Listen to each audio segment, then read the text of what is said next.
Vamos a, hoy vamos a tener un tema muy interesante, muy bonito. O sea, yo sinceramente le doy gracias a los encargados de la escuela. Realmente me parece que es muy importante, a la vez de que es muy, muy actual, en el cual tanto usted como yo debemos de tenerlo siempre muy presente. Así que vamos a iniciar, vamos a tomar ahí la presentación para compartir la pantalla.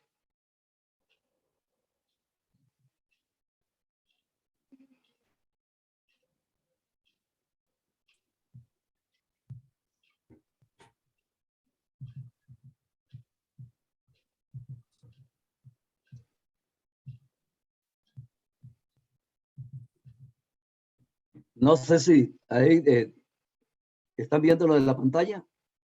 Correcto, don Edwin. Muy bien. ¿Y se escucha? Perfectamente bien.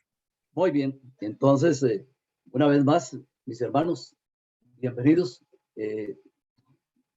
Y a cada uno de los cartagos, pues una gran felicitación, ¿verdad? Porque tenemos muchos años. Yo que anduve en todos los estadios hace como 10 años o más que no visito un estadio, pero andaba con Cartago en todo lado que iba.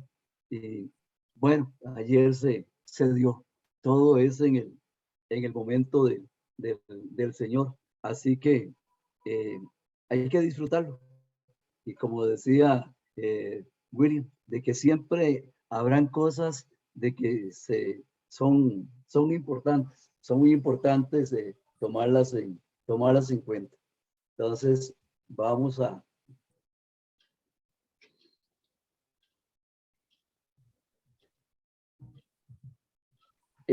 hoy hizo 8 días, bueno, hoy hizo 15 que iniciamos con la presentación, y ahí nuestro hermano Douglas y William hicieron una presentación muy bonita y que durante todo el curso, vamos a seguirla mencionando, por lo menos en algunos temas, por no decir que todos.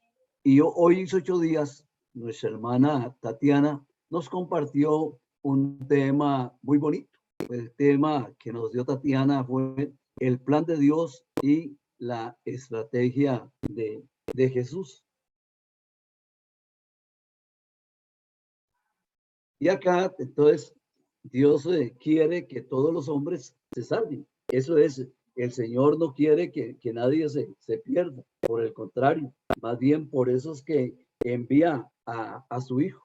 Envía a su Hijo para que en Él, pues, todos nuestros pecados, pues, queden borrados con la sangre preciosa que Él derramó. Y la estrategia que Jesús utilizó, que es la misma que la iglesia sigue utilizando y la que cada uno de nosotros también tenemos que seguir utilizando. Y es que la estrategia de Jesús, pues, el de escoger a esos primeros discípulos, y una vez de que los escogió, pues entonces los formó y los capacita a sus colaboradores. En eso consiste la formación, en capacitar a cada uno de los que él está llamando. Y entonces lo que busca el Padre, el Hijo y el Espíritu Santo es precisamente eso, la restauración del reino por medio de Jesús, Salvador universal. Y se repetía una frase que nuestra hermana Tatiana nos dio, y que está aquí en el sintetizador gráfico, en esta imagen, y que yo les pediría a mis hermanos que nosotros, para iniciar ya el tema que tenemos para hoy, es repetir esta frase. Sin discípulos, el plan de Dios no puede trascender.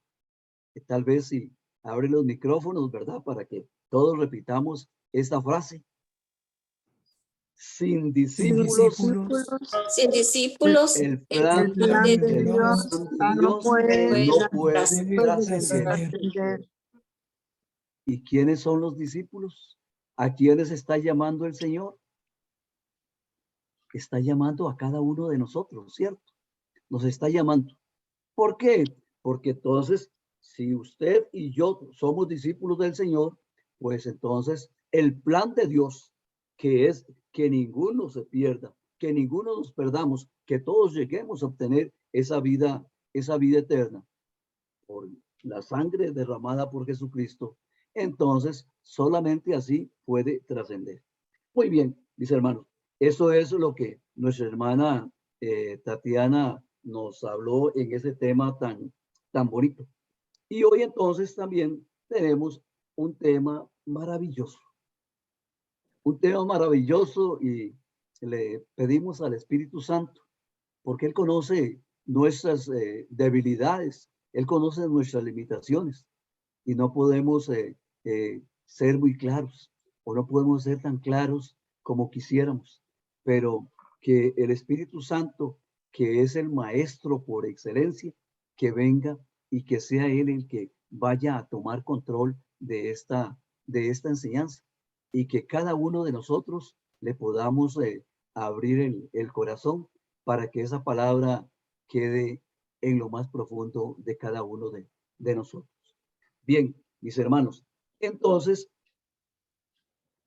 en esta enseñanza que posiblemente pues vamos a tener una gran cantidad de citas bíblicas. Y lo importante, decían los miembros de la escuela y cada uno de nosotros, de que lo tomemos no deprisa.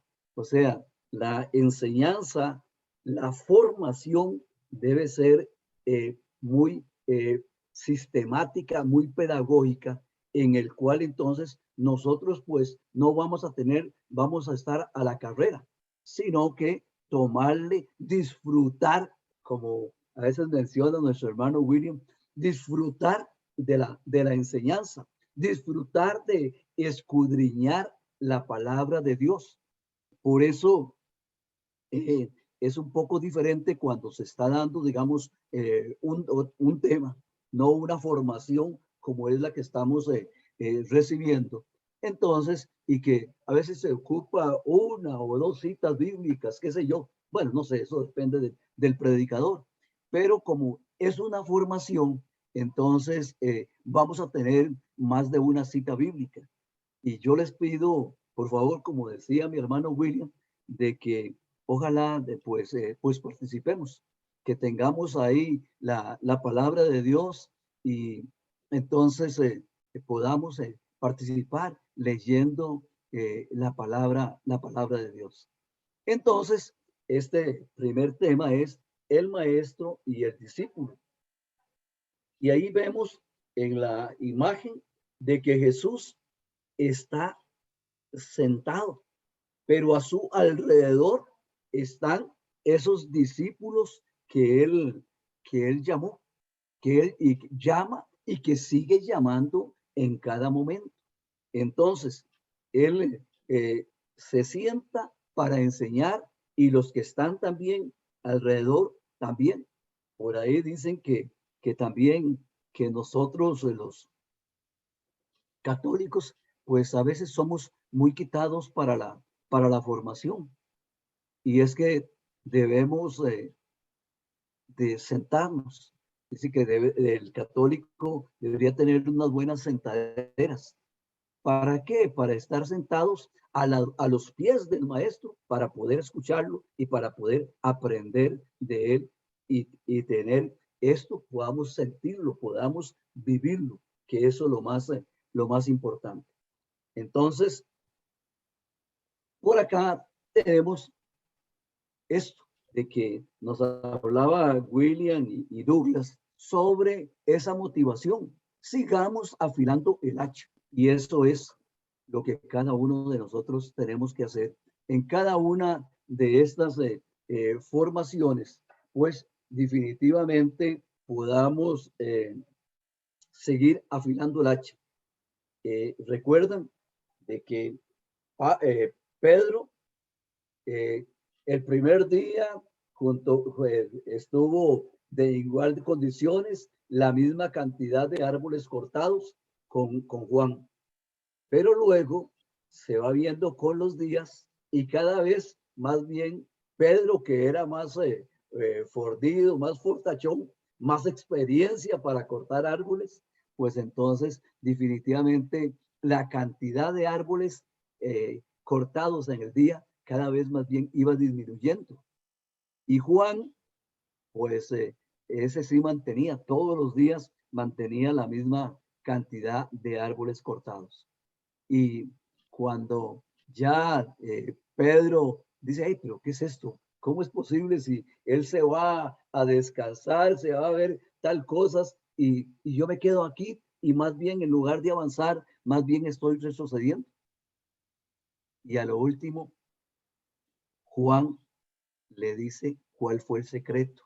El secreto no era que se iba a descansar, sino que iba a afilar el hacha. Por eso, mis hermanos, cada uno de nosotros también estamos llamados para que estemos afilando el hacha constantemente. Y quisiéramos hacer una pregunta, quisiera escuchar ahí la participación de uno o dos hermanos o hermanas que, digamos, bueno, ¿cuál es el mejor maestro que has tenido y cuál era su característica? O sea, cada uno de nosotros, qué sé yo, puede ser en la escuela, en el colegio, los que tuvieron la oportunidad de estar en la universidad o en una catequesis, qué sé yo, para ustedes, ¿quién fue o quién creen que ha sido el mejor maestro? Acá en esto, sí, no se vale decir que Jesús o que la Virgen María, no, sino ahí, digamos, en la formación que hayamos tenido, ¿cuál es el mejor maestro y por qué? ¿Cuál es la característica o cuál fue la situación que tú dices, bueno, sí, para mí el mejor maestro fue tal? Quisiera escuchar a algún hermano o hermana.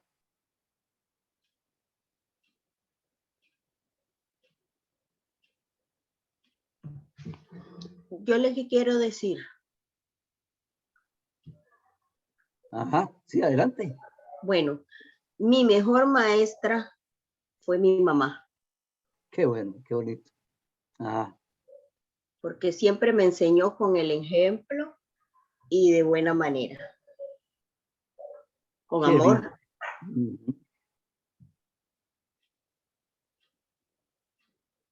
Y vean qué importante, dice, mi mejor maestra fue mi mamá, porque me enseñó con el ejemplo, me enseñó con el ejemplo, no era, digamos, algo ahí, digamos, tomado de un libro, sino que con el ejemplo, y también lo hizo con mucho amor. Qué bien, qué bien. No sé si algún otro hermano o hermana quiera dar su testimonio.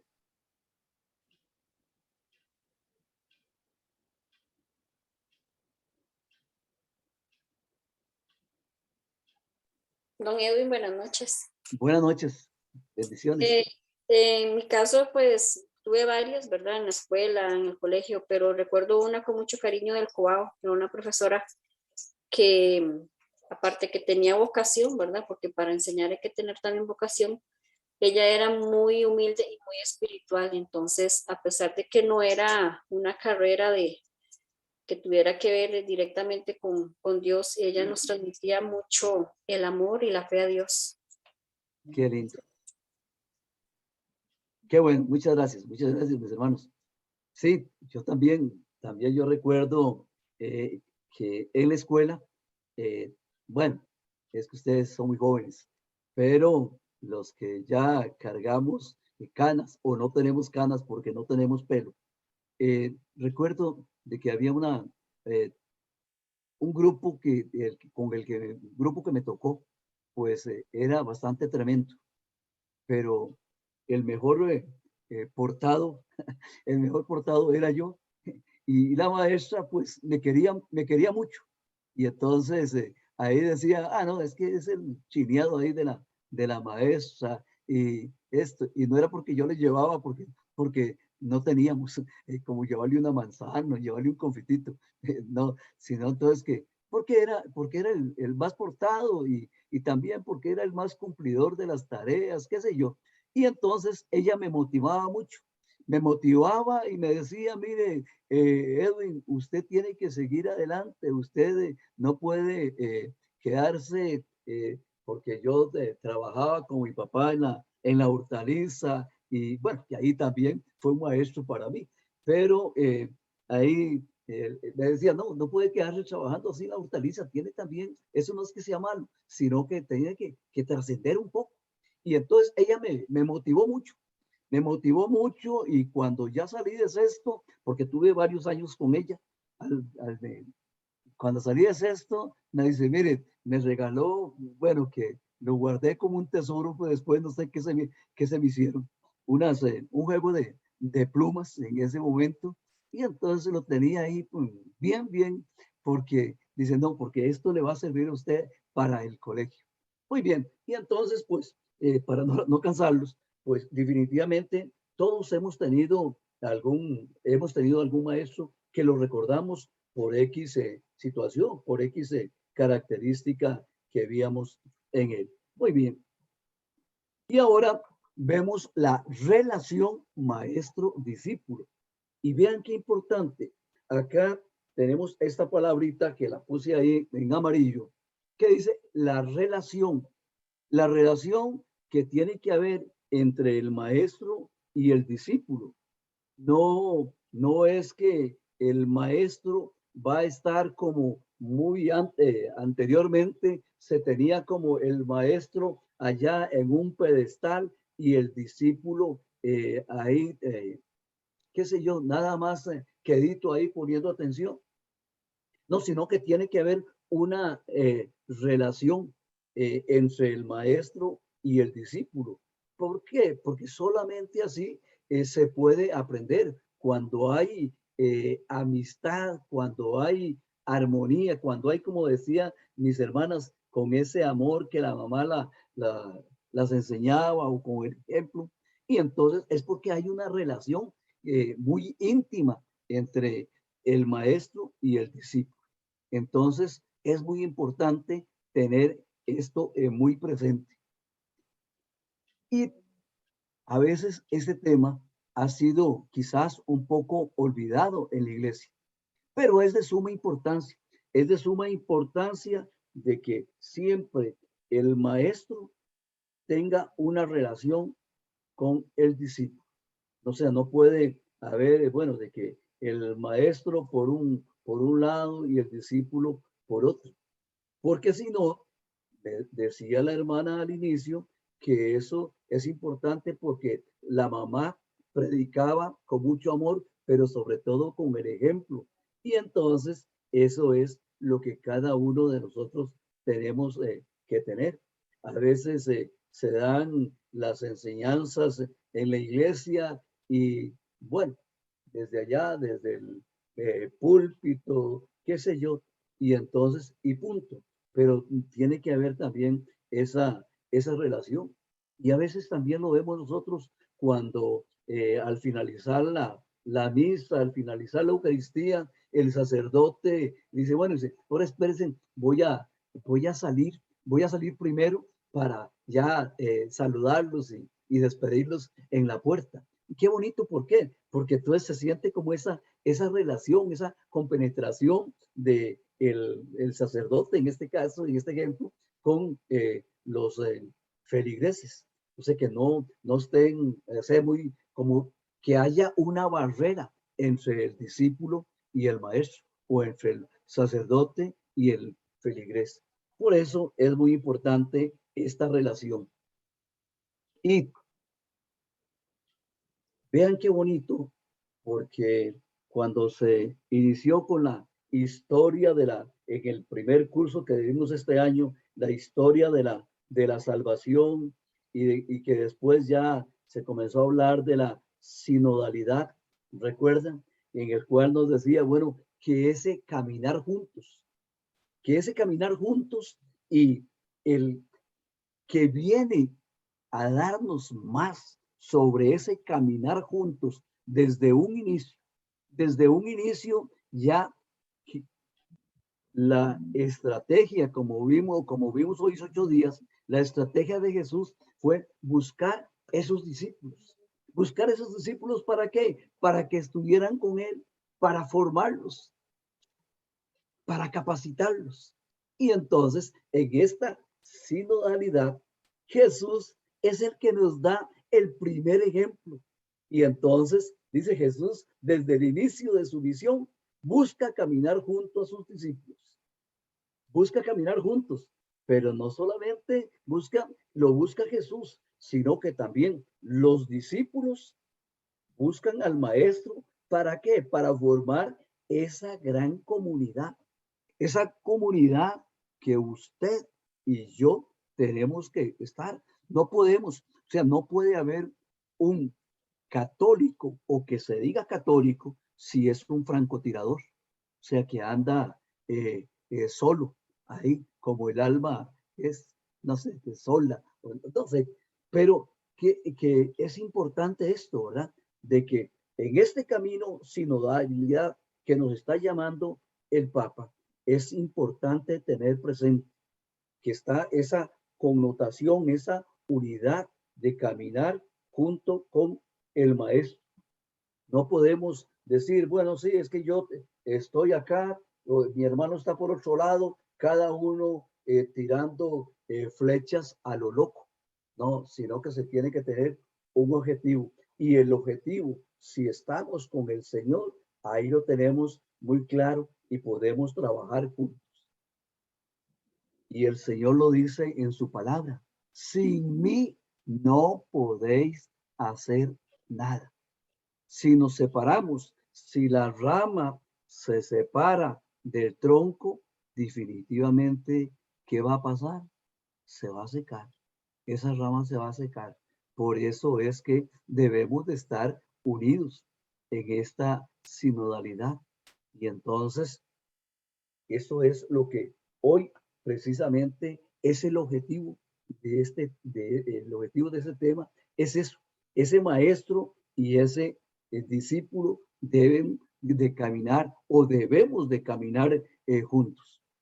La esencia del discípulo radica en saber lo que significa ser maestro, discípulo y la relación entre ambos. Entonces, maestro, ¿quién es? Es el que va a enseñar.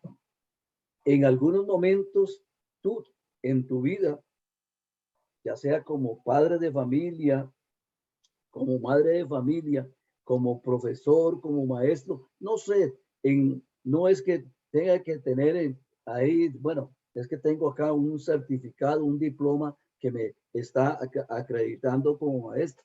No, ahí en la cocina, ahí en la costura, ahí en el trabajo que esté, también esa persona, pues entonces es un maestro.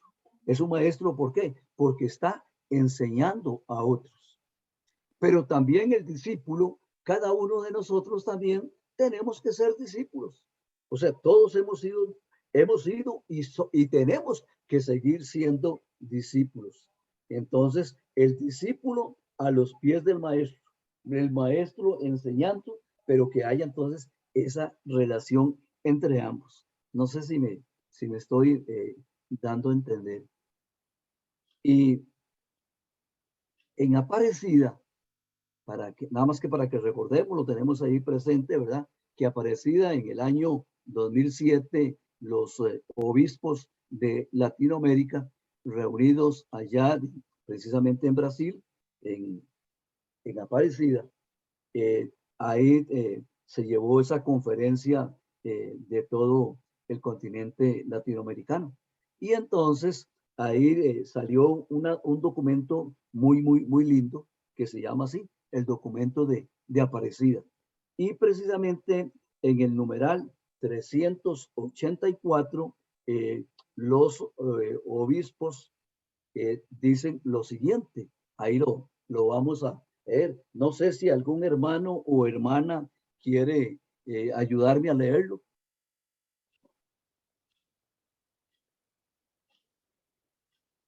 ¿Algún hermano o hermana que quiera leerlo? Se lo leo. Por favor. Aparecida número 384. Ser discípulos y misioneros de Jesucristo para que nuestros pueblos en Él tengan vida. Nos lleva a asumir evangélicamente y desde la perspectiva del reino las tareas prioritarias que contribuyen a la dignificación de todo ser humano y a trabajar junto con los demás ciudadanos e instituciones en bien del ser humano. El amor de misericordia para con todos los que ven vulnerada su vida en cualquiera de sus dimensiones. Como bien nos muestra el Señor en todos sus gestos de misericordia, requiere que socorramos las necesidades urgentes, al mismo tiempo que colaboremos con otros organismos o instituciones para organizar estructuras más justas en los ámbitos nacionales e internacionales.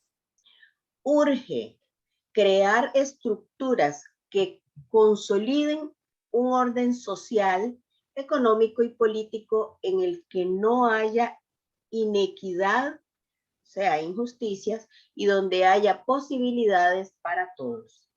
Igualmente, se requieren nuevas estructuras que promuevan una auténtica convivencia humana, que impidan la prepotencia de algunos y faciliten el diálogo constructivo para los necesarios consensos sociales. Muchas gracias, hermana. Que Dios la bendiga. Amén. Vean qué importante, si vemos estos puntos, o sea, ya solamente con este numeral de Aparecida nos podríamos quedar toda la noche. Pero vean qué importante que dice que para que en Él tengan vida.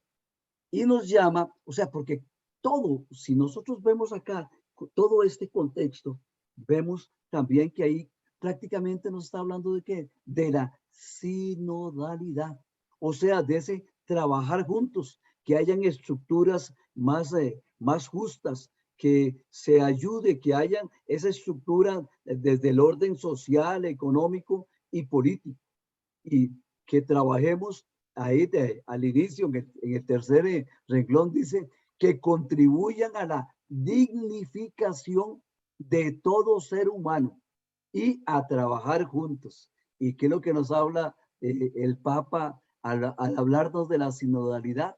De trabajar juntos. Jesús llama a sus discípulos, ¿para qué? Para que estuvieran con él y para que trabajaran juntos. O sea que nosotros tenemos que tener también este numeral de Aparecida muy presente, ¿verdad? Ser discípulos y misioneros de Jesucristo para que nuestros pueblos en él tengan vida.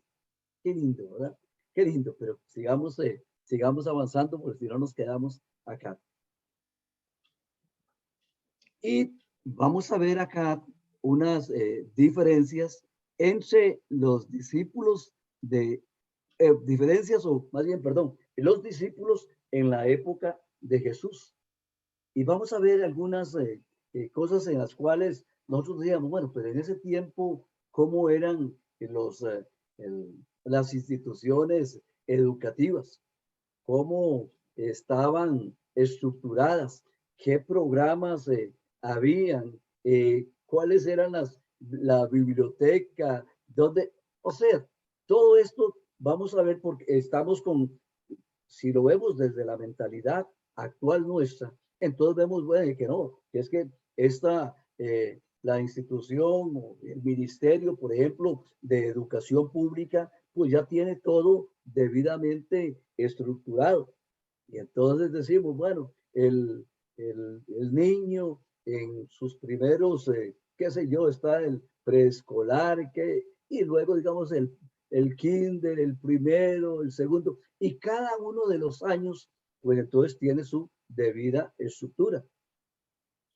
El maestro, la maestra, pues entonces también tienen que conocer todo ese plan educativo, conocer bien el programa para llevarlo a cabo. Pero en la época de Jesús era muy, muy diferente. Y eso es lo que vamos a ir viendo. Dice, tiempo con Dios y sus discípulos se lo explican todo en privado. Se lo explican todo en privado y eso está en Mateo 4:3. Pero entonces veamos lo siguiente. Hace 2000 años no habían escuelas como hoy, sino un sistema llamado discipulado. Entonces, no eran las escuelas de eso, sino que era un sistema llamado ahí discipulado. ¿Y qué pasaba? Los maestros enseñaban a vivir no en academias. O sea, no era que entonces que había un instituto, no había esta academia, no, no había nada de eso. No habían institutos y no con programas establecidos. O sea que en este programa vamos a leer, vamos a estudiar de la A a la M y luego el siguiente de la N a la Z. No, sino que no había nada establecido.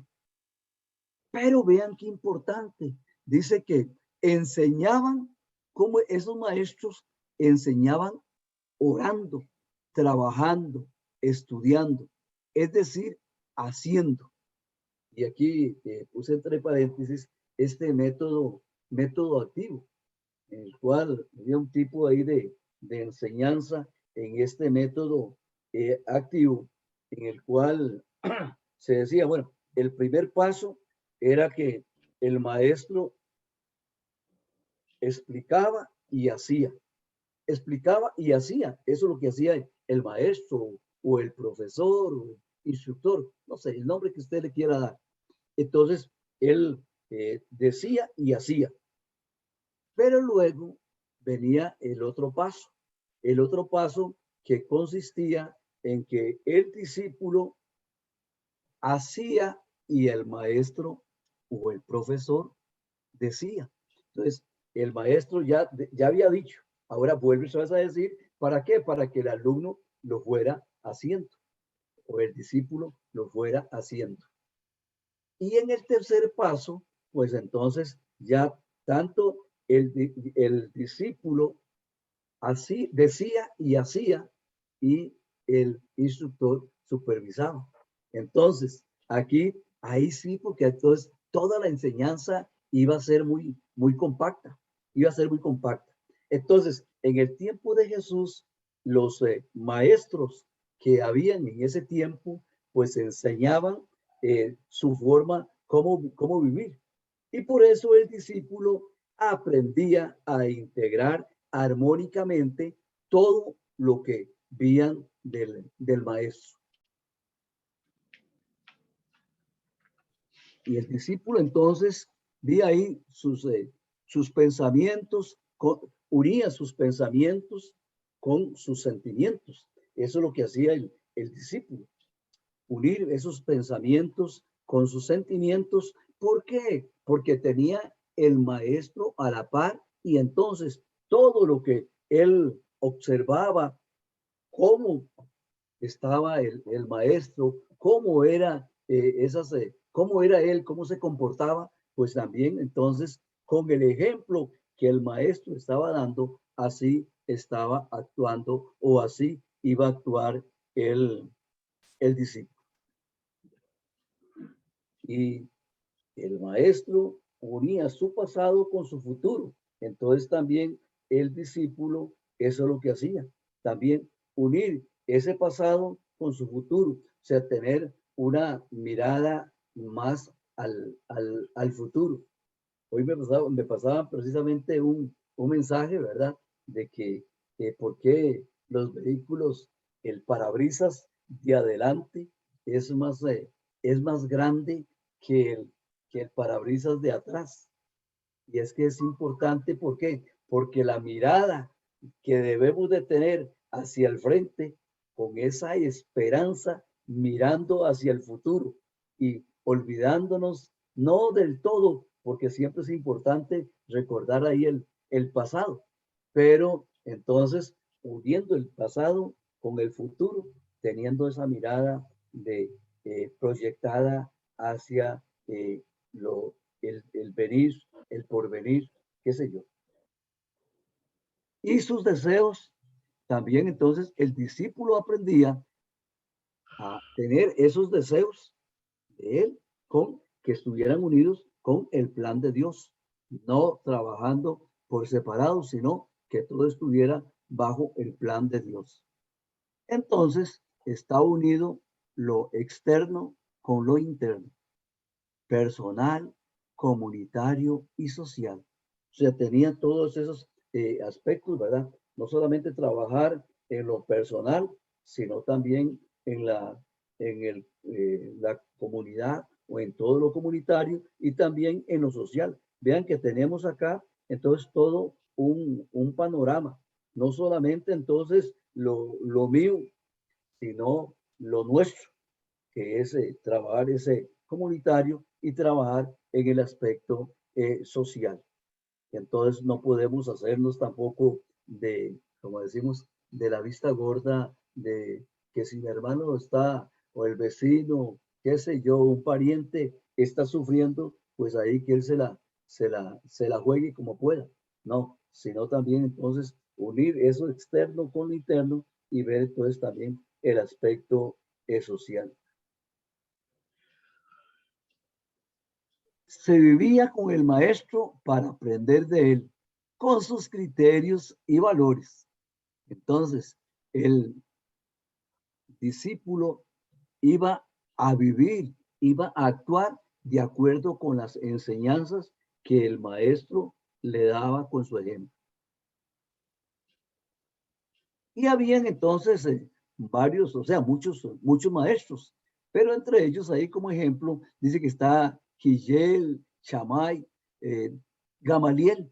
Y este Gamaliel, porque fue el ejemplo de vida de San Pablo, casi nada. Ahí, y después San Pablo, ahora vamos a leer una cita, pero San Pablo entonces después siempre recuerda de que él era un fariseo y este Gamaliel pues era un gran maestro. Después vamos a ver cuando van a perseguir también a los discípulos y que los quería, a los apóstoles, perdón, y los querían matar.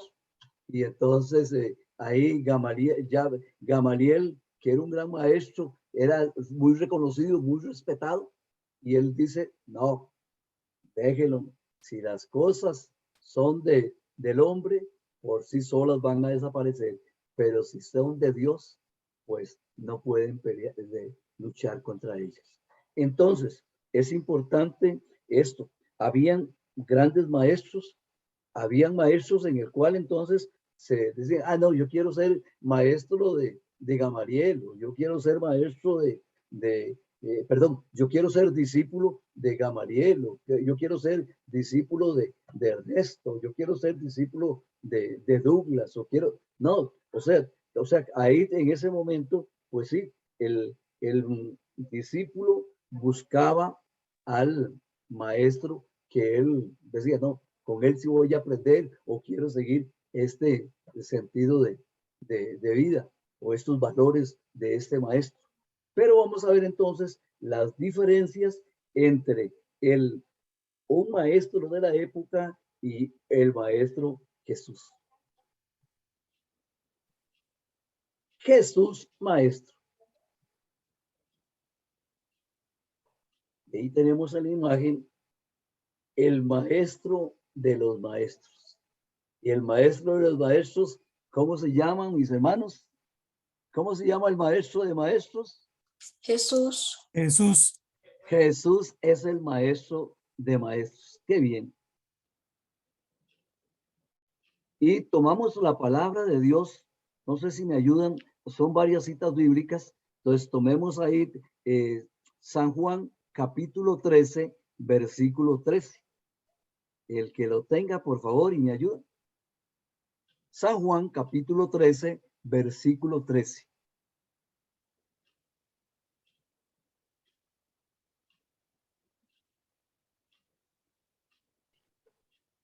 ¿Lo tiene por ahí alguien que me ayude?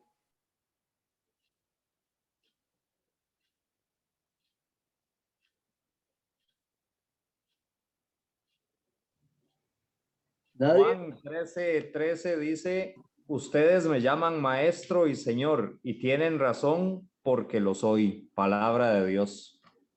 Gracias, Douglas. Te alabamos, Señor.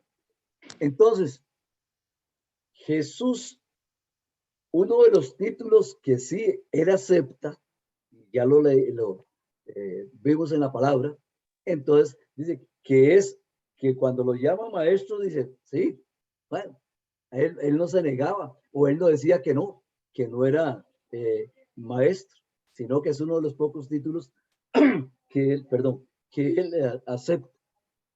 Él dice, sí, me llamo maestro y efectivamente yo soy maestro. Jesús tiene conciencia de ser un verdadero maestro. Por eso en la imagen dice el maestro de maestros. Y vamos entonces a ver unas diferencias entre los otros discípulos y los discípulos de Jesús. Entonces, los otros discípulos, ¿qué diferencia hay con los discípulos de Jesús? Y vean qué importante cada uno de estos aspectos que nos van presentando.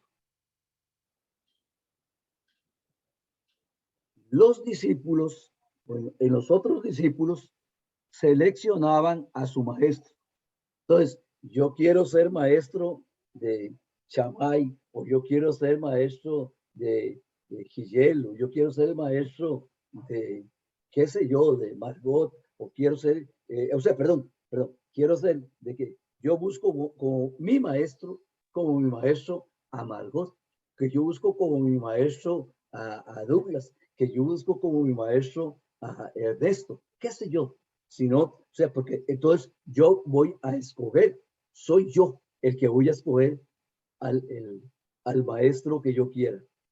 Pero ahora veamos la diferencia con los discípulos de Jesús. Los discípulos de Jesús no son los discípulos los que buscan al maestro, sino más bien son llamados por Jesús. Tomemos la palabra en San Juan, capítulo 15, versículo 16. Por favor.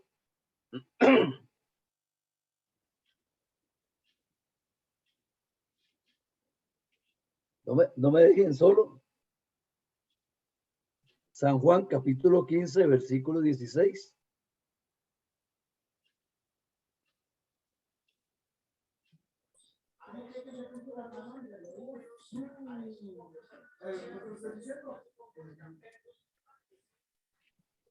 ¿Lo tienen?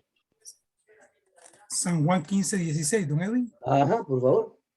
Con mucho gusto, don Edwin. Ustedes no me escogieron a mí, sino que yo los he escogido a ustedes y les he encargado de que vayan y den mucho fruto y que ese fruto permanezca. Así el Padre les dará todo lo que pidan en mi nombre. Palabra de Dios.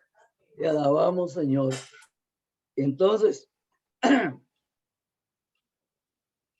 ¿quiénes son los que buscan a Jesús como maestro?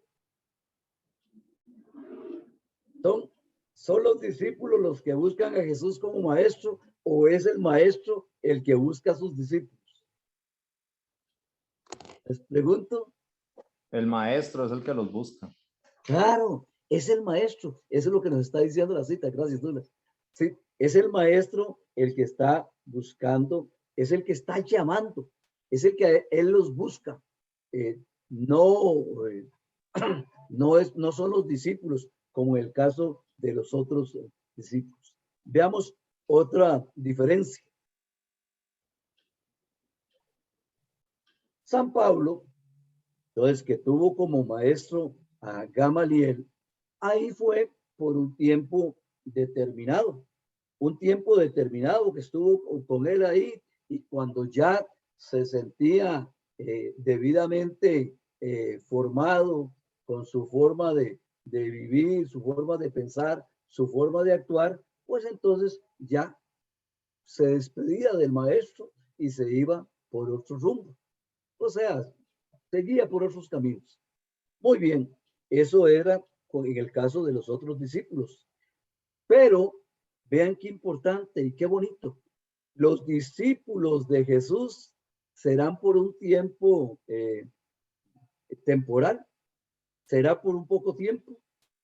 No, vean que nos dice que el discípulo de Jesús no va a tener, entra al discipulado de Jesús, ¿y para cuándo es? Para toda la vida, para toda la vida. O sea que el que entra como discípulo de Jesús nunca va a dejar de ser discípulo. Él siempre va a ser discípulo. Y tomemos la palabra de Dios en Lucas 9:62. No sé, a veces como que nos da, ya hemos recibido mucha formación, ¿verdad? Y a veces nos da como, no sé si será miedillo o no sé si será de que no encuentro la cita primero, que mejor que la busque otro. No, o sea, aquí no es cierto, no estamos en ninguna competencia, ¿verdad? Pero entonces el primero que la encuentre la proclama si lo tiene bien. Lucas 9:62. Buenas noches. Buenas noches. Aquí la tengo, creo. Muy bien. Jesús le contestó: el que pone la mano en el arado y sigue mirando atrás no sirve para el reino de Dios. Palabra de Dios. Y alabamos, Señor. Muchas gracias. Y no cierre la Biblia, porque ahorita vienen más citas. Entonces, es eso, ¿verdad? El que pone las manos en el arado no sirve para el reino de Dios. O sea que si tú entras al discipulado y todos estamos acá, estamos hablando, estamos en esta formación y todos somos discípulos. Ya hemos recibido mucha formación, pero ¿qué pasa? A veces nosotros decimos, y se escucha, bueno, por lo menos antes se escuchaba mucho en la renovación, y entonces se invitaba, mire, para un curso de vida en el espíritu o un curso de crecimiento. Ah, no, mire, es que ya yo lo hice. Ah, ese curso, no, yo lo he hecho como 5 veces. Y entonces dice, ¿qué me van a enseñar? No, es que siempre debemos de estar afilando el hacha, como nos decían los hermanos. Siempre debemos de estar afilando el hacha. Y entonces no se puede dejar siempre ese vaso, si se va bajando un poco el nivel, pues tenemos que agregarle más. ¿Para qué? Para que siempre esté a full. Muy bien. Veamos otra. Y esto es importante, ¿verdad? Dice que para los otros discípulos, los otros discípulos los tenían como sirvientes. Entonces, qué sé yo, sigo el ejemplo de Pablo. Pablo busca a Gamaliel como su maestro. Y entonces Pablo va a ser prácticamente como un sirviente. Un sirviente entonces de que si el maestro necesitaba agua, Pablo, el discípulo, tenía que llevarlo. Si él necesitaba alguna cosa, claro. ¿Por qué? Porque pasaba a ser como un sirviente. Siempre tenía que estar a los pies del maestro. De cualquier necesidad, él tenía que suplirla. Él tenía que buscar o él tenía que complacer todo lo que el maestro decía.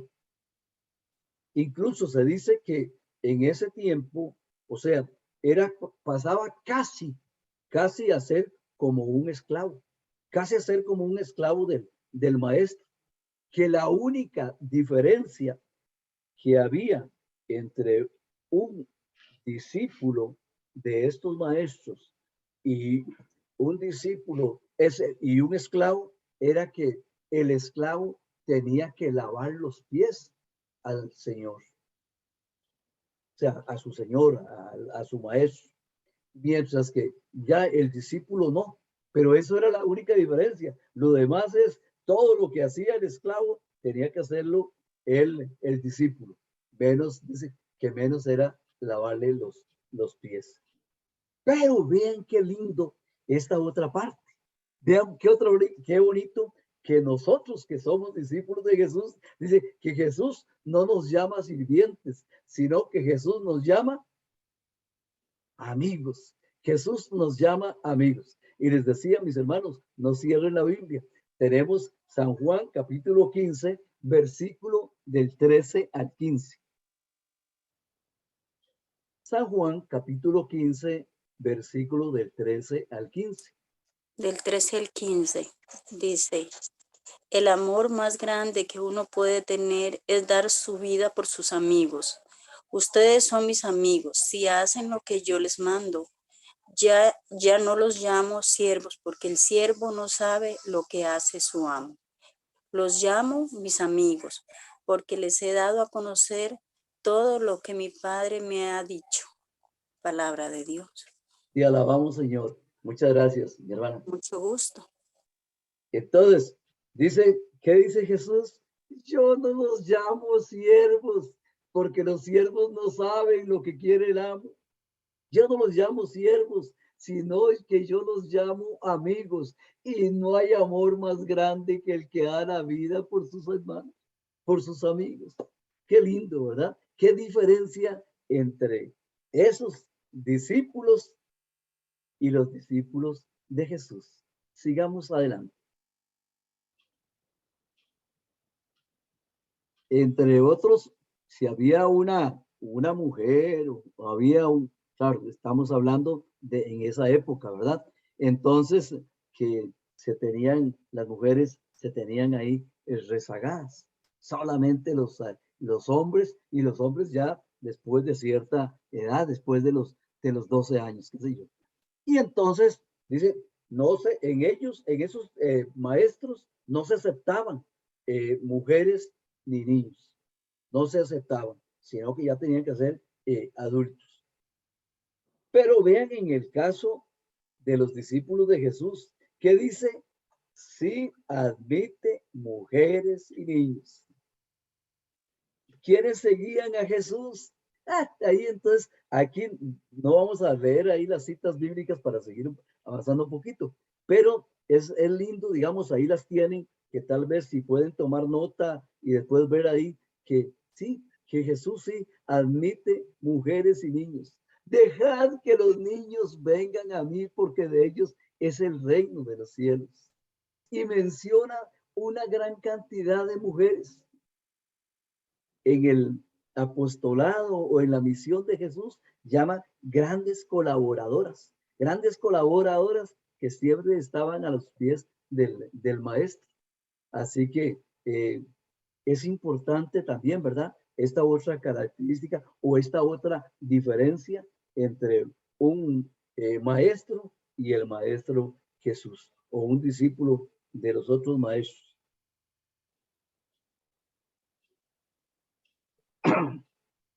Entonces, también ahí dice, gozan de fama y prestigio.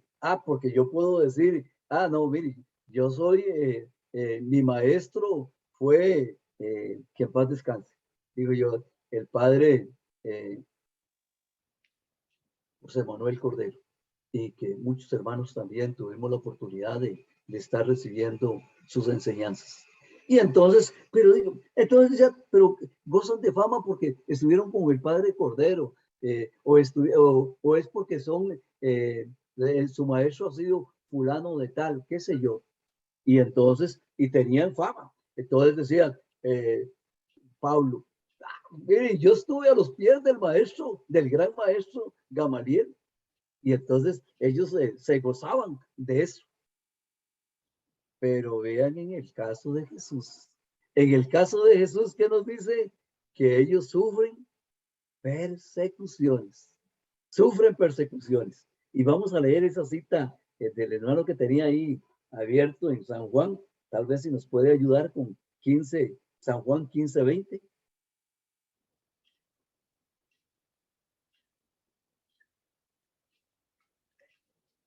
No sé, tal vez el hermano. San Juan 15:20. No cierre la Yo lo boca. tengo. Por favor. Dice, acuérdense de esto que les dije. Ningún servidor es más que su Señor. Si a mí me han perseguido, también a ustedes los perseguirán. Y si han hecho caso de mi palabra, también harán caso de la de ustedes. Palabra de Dios. Te alabamos, Señor. Y entonces, ¿qué pasa? Bueno, en el otro caso, gozaban de fama y de prestigio, pero de acá, entonces, van a sufrir persecuciones. Van a sufrir persecuciones. Y si yo les pregunto, bueno, ¿han ustedes tenido alguna persecución, qué sé yo, del sacerdote, del coordinador, de otros hermanos o en su propia casa? Pues, y muchos quizás podríamos decir que sí, ¿verdad? Hemos tenido persecuciones y comienzan a decirnos ahí algunas cosas. Pero, ¿por qué? Porque sí, persiguieron al maestro, persiguieron a Jesús, mataron a Jesús, sacrificaron a Jesús y entonces, ¿qué esperamos nosotros? ¿Qué nos dice la palabra de Dios? La palabra de Dios nos dice que definitivamente si te decides servirle al Señor, prepárate para las pruebas. Entonces, Jesús Maestro se parece, vean, se parece a otros maestros. Se parece a otros maestros, ¿por qué? Porque enseña su forma de actuar, de hablar, de formar, de capacitar, pero su estilo de vida es único. Su estilo de vida es único porque si vemos cada una de estas 6 características o diferencias que hemos anotado, vemos que es muy muy diferentes entre un discípulo de los otros maestros y un discípulo de Jesús. Y en especial tengamos esto presente, ¿verdad? Que son llamados por Jesús. Y luego seguimos ahí también con esas diferencias de que la opción preferencial de Jesús, ¿quiénes son? La opción preferencial de Jesús es usted y yo. Somos los que somos discípulos de Jesús o los que queremos o pretendemos llamarnos discípulos de Jesús. Entonces Jesús va a tener una opción preferencial por ti y por mí. El discípulo convivía con su maestro. La opción preferencial por los discípulos se expresa en Jesús toma la iniciativa. No eres tú, mi hermano, mi hermana, el que toma la iniciativa. No eres tú el que has buscado a Jesús. Es Jesús el que va adelante. Ese es Jesús el que te ha llamado. Él es el que nos llama y nos ha escogido. Tiene un trato especial y nos llama, como lo vimos en el último punto, nos llama amigos. Su opción preferencial, atender y formar a sus discípulos. Van a un lugar apartado, enseña a orar y explica en privado. Y tal vez si algún hermano me ayuda con Marcos 9:30, por favor. Marcos 9:30.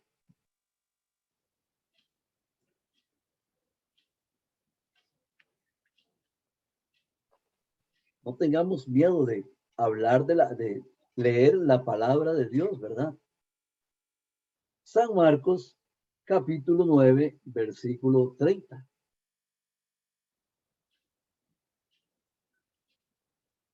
¿Alguien que la tenga? ¿Ninguno?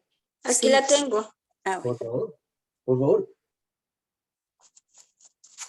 Cuando se fueron de ahí, pasaron por Galilea, pero Jesús no quiso que nadie lo supiera. Palabra de Dios. Perdón, continúe con el siguiente. Ok. Entonces lo leo de nuevo.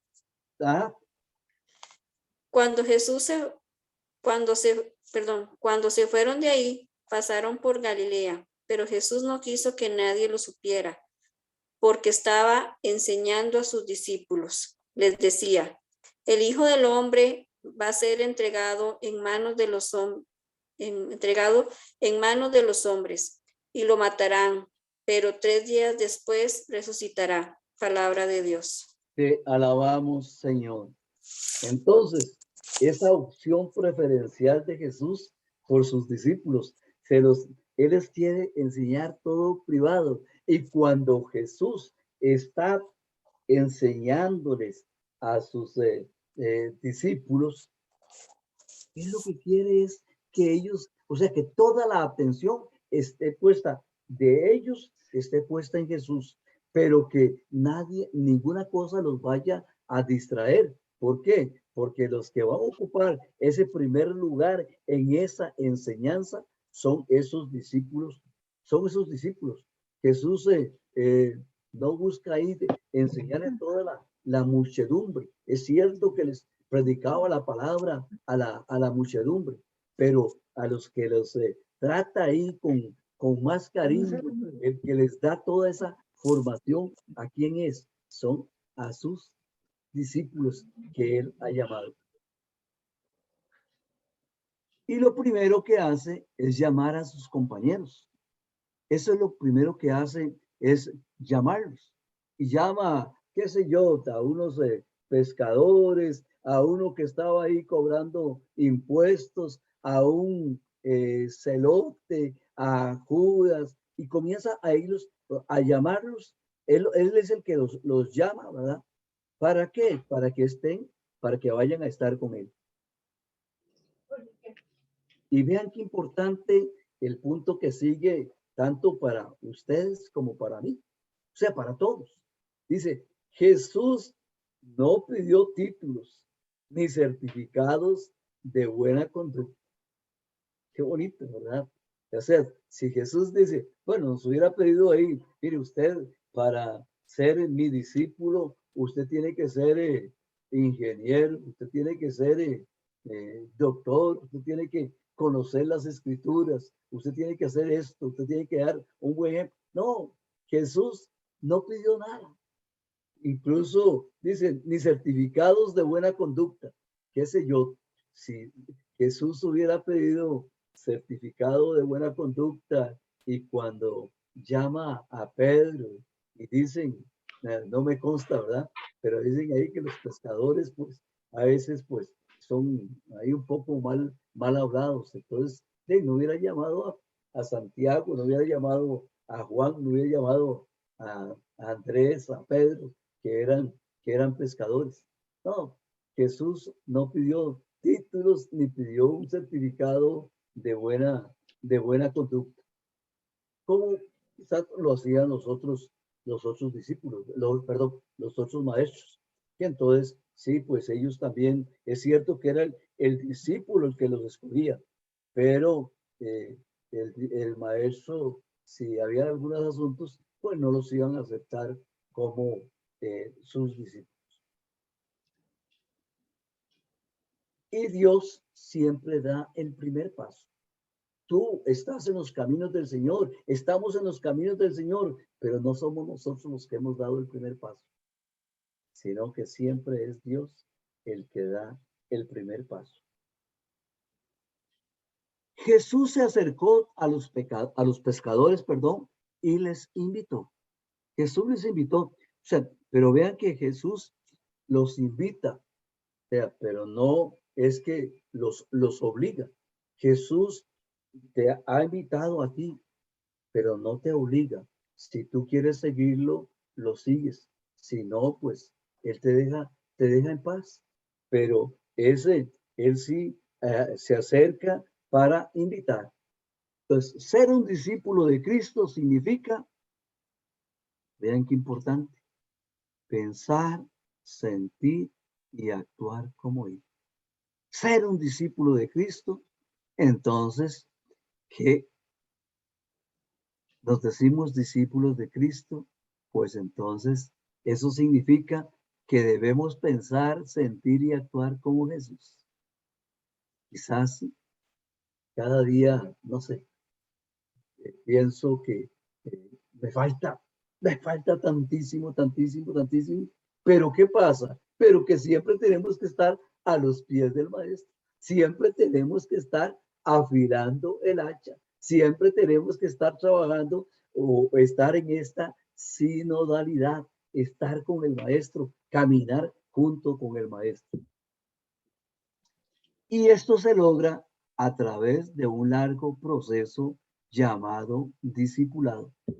Entonces no podemos decir de que sí, es que voy a entrar en como discípulo de Jesús y entonces al poco tiempo ya me estoy graduando, o a los 3 años me estoy graduando, o a los 10 años me estoy graduando. No, el discípulo, como decían por ahí, no es por un tiempo temporal, sino que es para toda la vida. Y uno de los aspectos para estar ahí siempre afilando el hacha es mantenernos en su palabra. Creo que eso todos lo tenemos muy claro, ¿verdad? Permanecer firmes en la palabra de Dios es permanecer firmes en la palabra de Dios es permanecer firme ante el mundo y sus adversidades. Cada día que se presentan tantas dificultades o que van aumentando los problemas o que va sucediendo tantas cosas y entonces, o sea que cada día hay más adversidades, más problemas, pero debemos ir adelante con una meta, o sea, puesto ahí la fe y la esperanza. La fe y la esperanza proyectando la vista en esa meta de ser como Cristo. Casi nada. Estamos llamados a mantenernos en su palabra. Todos debemos entonces siempre tener la palabra en nuestra mano, pero no solamente por tenerla en nuestra mano, sino que también estarla escudriñando y sobre todo hacerlo vida en nuestras vidas. Si se mantienen fieles a mis enseñanzas, serán realmente mis discípulos. Y eso lo podemos leer en Juan 8:31. No la vamos a leer, pero ahí les queda la cita, por lo menos para que la noten, ¿verdad? Que si nos mantenemos fieles a la palabra de Dios, pues entonces podemos ver el mundo con otra panorámica totalmente diferente. Y cada uno de los profetas pues han sido llamados de diferente manera, ¿verdad? De diferente manera. Entonces, Jeremías decía, mire, pero si yo apenas soy un muchacho. ¿Y qué le dice el Señor? No digas que eres un muchacho. No digas que eres un muchacho, porque yo voy a poner en tus labios, en tu boca, lo que yo quiero que tú transmitas. Y vemos en el caso también de Eliseo, ¿verdad? Creo que lo víamos en la liturgia del domingo hizo 8 días, ¿verdad? Entonces, ese llamado de qué era lo que estaba haciendo Eliseo. Estaba con esas, las 12 yuntas de bueyes que él llevaba ahí la última. Y cuando el profeta Elías lo llama, ¿qué es lo que dice él? Bueno, déjame voy a sacrificar los bueyes, la carreta o el yugo lo utiliza para quemar ahí la carne y después entonces se va a seguir a Elías. Lo mismo que el profeta Amós. Por eso el profeta Amós, después cuando le dicen, no, anda a verte a profetizar a otro lado. ¿Y qué es lo que dice? Yo no soy profeta ni hijo de profetas. El Señor me ha llamado desde que andaba en el campo. Entonces, veamos en esto de que cada uno en estos ejemplos que estamos poniendo son llamados por el Señor. Y la Madre Teresa decía una frase muy interesante. La llamada no asegura el éxito, sino el servicio. Qué interesante, ¿verdad? Qué importante lo que nos decía la Madre Teresa. O sea, no es, dice, que, bueno, es que ya yo tengo asegurado el éxito porque Jesús me llamó o porque Jesús no sé, me llamó para que yo estuviera con él. Dice, no, la llamada no asegura el éxito, sino el servicio, sino de que si te llama el Señor es para formarte, para capacitarte, pero también para que le prestes el servicio. Esos dones, esos carismas que tú tienes en abundancia es para ponerlos al servicio del Señor. No son tuyos, no te pertenecen, tienen que estar al servicio de los demás. Y se consagra a ellos, Jesús se consagra a ellos más que a nadie, más que nadie. Que ahí tenemos en San Juan capítulo 17 y 19. Jesús se consagra a quién? Se consagra a sus discípulos. Se entrega se entregan para qué? Para estarles enseñando, para estarlos formando cada día más. Cuando los enseñaba, no admite distracciones. Ya lo habíamos visto eso, ¿verdad? A él no quiere que si está formando a los discípulos, que no lo vayan a distraer. Por eso dice que existía ahí una cueva en el cual siempre Jesús se iba ahí como a escondidas con sus discípulos. ¿Para qué? Para que estuvieran muy cerca de él, pero para que estuvieran recibiendo todas las enseñanzas y para que al estar ahí solos no hubieran ahí interrupciones. Y tenemos entonces la vocación del discípulo. La vocación del discípulo, entonces, ellos le contestaron, maestro, ¿dónde vives? ¿Recuerdan ahí cuando Andrés y Juan se van detrás del maestro y le preguntan, ¿verdad? ¿Dónde vives? ¿Y cuál es la respuesta de Jesús? Las aves tienen nido, las bichos tienen, qué sé yo, escondrijos, pero el Hijo del Hombre no tiene dónde reclinar la cabeza. Y eso es entonces la vocación del discípulo, es seguir los pasos del maestro. Estar con él. Y esta cita que es muy conocida, ¿verdad? De Marcos capítulo 3, versículo del 13 al 14, en el cual Jesús llama a sus discípulos. ¿Para qué? Para que estén con él. O sea, lo primero que tiene que hacer un discípulo es estar a los pies del maestro, porque solamente así puede recibir esa formación. Para que una vez que lo capacite, porque Jesús no llama a los capacitados, sino que capacita a los llamados. Capacita a los que él llama, los capacita también que estén con él para luego enviarlos a predicar y para luego mandarlos a actuar con el poder de él. Juan permanece, vean que desde un inicio entonces Juan va, el discípulo que después pasa a ser apóstol, entonces también permanece mucho tiempo con Jesús. pero muchísimo tiempo con Jesús. Por eso, después, al pertenecer o al pasar mucho tiempo con Jesús, entonces después, ¿qué pasa? Va a escribir el Evangelio. Va a escribir el Evangelio de Jesús según San Juan y lo escribirá ¿para qué? Lo escribirá para formar a otros, para formar a otros, para que entonces todas las experiencias, todas las enseñanzas que él recibió, que él vio, todos los milagros que el Señor hizo, entonces también para que esto sirva para formar a otros discípulos.